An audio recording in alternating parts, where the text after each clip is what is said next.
Welcome back to Vani recipes. Bombay చట్నీని ఈ విధంగా ట్రై చేయండి. ఇప్పుడు ముందుగా ఒక కప్పు తీసుకొని అందులో హాఫ్ అంతా పౌడర్ని యాడ్ చేసుకోండి. శనగపిండిని, బేసన్ పౌడర్ అండి. ఇది బాగా ఉండలు లేకోకుండా కలుపుకోవాలండి. దీంతో 4 కప్స్ వాటర్ పడుతుంది. ఇప్పుడు చూడండి ఇలా ఉండలుగా ఉన్నాయి కదా, ఇది ఉండలుగా ఉంటే కనుక మనకి మొత్తం ఉండలు ఉండలు వచ్చేస్తుంది మనము దీన్ని బాయిల్ చేసుకున్నప్పుడు కూడా.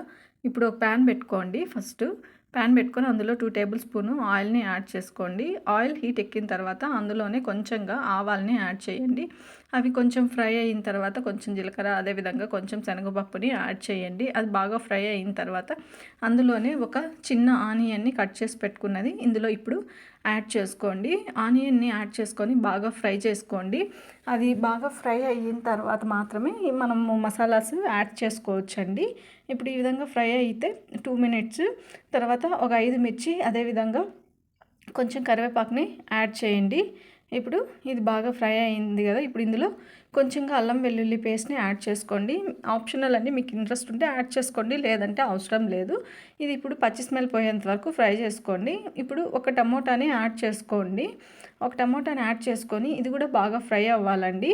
ఇది జస్ట్ ఒక 2 మినిట్స్ హై ఫ్లేమ్లో పెట్టుకొని కింద అడుగు అంటకుండా ఫ్రై చేసుకోండి. అప్పుడు మాత్రమే ఫ్రై అవుతుందండి, లేదంటే త్వరగా కింద అడుగు అంటేస్తుంది, ఎందుకంటే అల్లం వెల్లుల్లి పేస్ట్ వేస్తే. సో ఇప్పుడు చూడండి, చిటికెడంత పసుపుని యాడ్ చేయండి. అదేవిధంగా టేస్ట్కి తగినంత ఉప్పుని యాడ్ చేసుకోండి. ఉప్పు కొంచెం ఎప్పుడు తక్కువగానే వేసుకోండి, ఒకవేళ తక్కువైతే మళ్ళీ యాడ్ చేసుకోవచ్చు కదా. సో ఇప్పుడు దీన్ని బాగా ఫ్రై చేసుకున్నారు కదా, ఫ్రై చేసుకున్న దాంట్లో మనము పక్కన ఉండలు లేకోకుండా కలిపి పెట్టుకున్న శనగపిండిని యాడ్ చేసుకోండి.